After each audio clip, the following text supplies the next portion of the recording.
Pisces, welcome to my channel. My name is Katie, and today I'm going to be pulling a card from the Beyond Lemuria Oracle deck for you guys by Easy Ivy.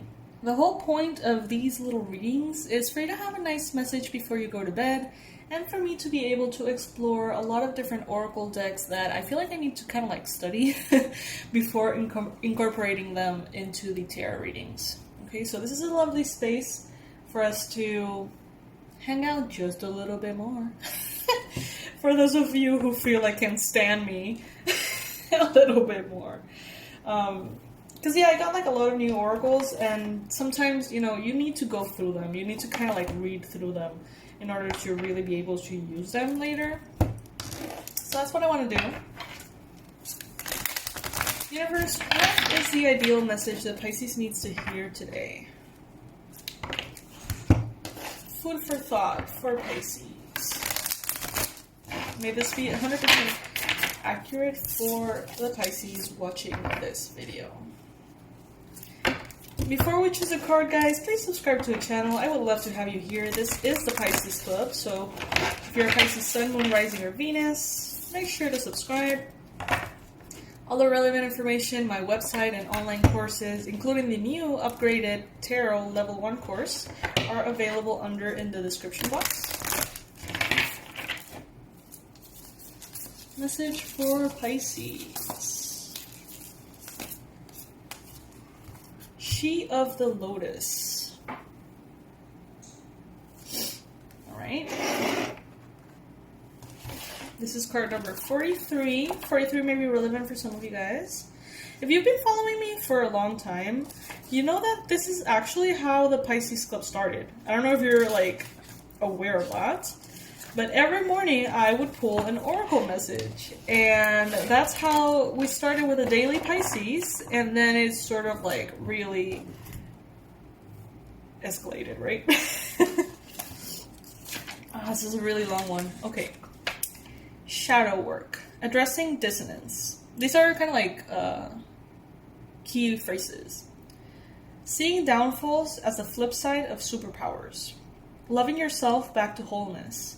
The beautiful lotus that grows from murky waters. Disempowering triggers. Bringing light into the dark corners. Originally, the title for this oracle deck was going to be The Language of Light.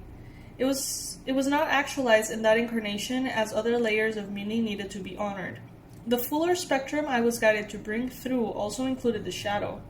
In hindsight, choosing to deepen the message of balance that the Lemurians were bringing forth through this work meant I had to experience my shadow.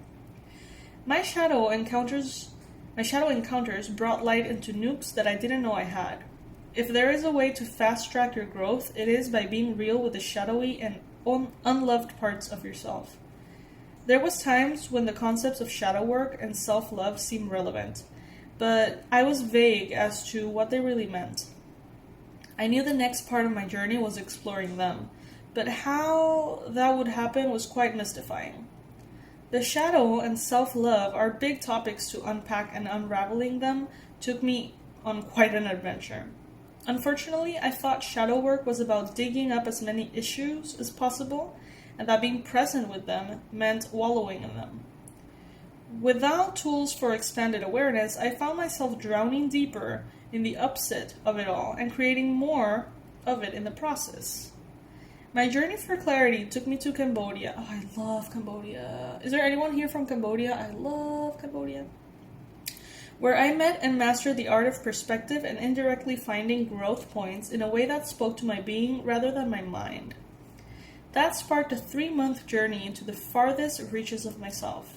I realized I had a lot of unlearning and self-acceptance to do. The years of trying to be the best that I could be created constructs in my self-identity. My striving wasn't as healthy as I thought.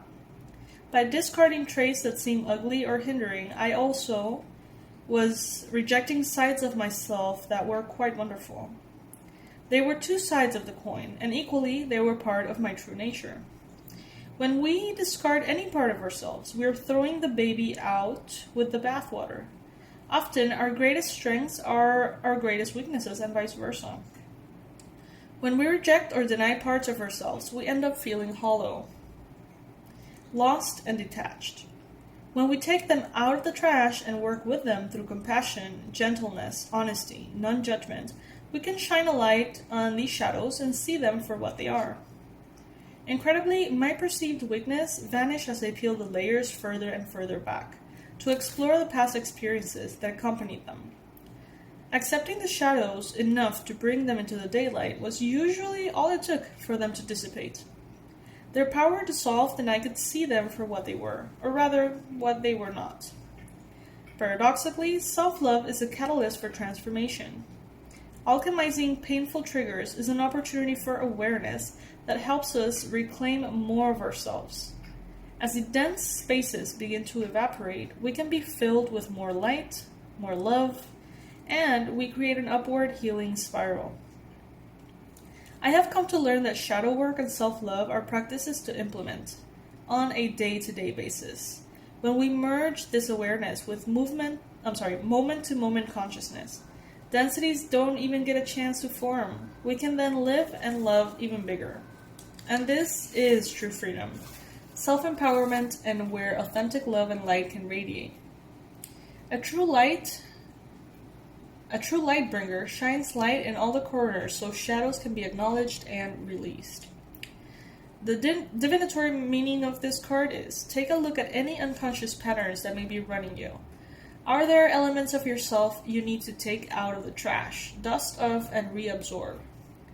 Shadows can be painful or tender to the touch. Sensitivity in an area can be a trigger that shows us where we might want to spring clean some of our darker, forgotten, ignored, or hidden corners. Accepting our shadow is the first stage in restoring ourselves to wholeness, in self-love. Peel back the layers where there is shame, guilt, or fear that brings them into the daylight. Under a loving and compassionate light, they will resolve and reassimilate so you can re-engage with your superpowers. Well, shadow work it is. This is actually very relevant, guys. This is very similar to the message that we got yesterday, which was about vulnerability. I feel like just reading these oracles is like a little bit of a class for both me and you guys, which is very nice. In this case, this particular message is by Izzy Ivy. You can get this deck Beyond Lemuria on Amazon. I am in no way sponsored by it, but I bought it and I want to learn about it, okay? Fishies, thank you so much for joining me. Make sure to check out the tarot course that is upgraded and available for you guys. If you are already enrolled, it will automatically show the upgrade. Some of the videos that were giving trouble have been filmed with higher quality, and there is a really cool workbook that you're going to find on top of the introduction video. It's the text is kind of small, but you can download it right there if you find it. It's just right over the video. It's a workbook that you can print, and it has all the information from the course in a really fun, like, infographic, illustrated concept presentation, and one card of the major arcana per page, so you can there's a lot of space for notes, so you can just kind of like study right there. It's really, really cool. I'm very proud of it, honestly, and I would love for you to check it out if you already have the course. If you don't, the information is going to be under this video. It's $49 right now, so I think it's a very good value for, what you get is a good value for your money. So yes, my fishies, this is what I have for you today. I love you to the moon and back, my fishies, and I'll see you tomorrow morning for the daily Pisces reading and the daily night message, if it sticks. I don't know if I'm going to continue doing this. We'll see. But for now, it's very helpful for me, and I hope that you guys are enjoying it as well. Bye, my lovelies.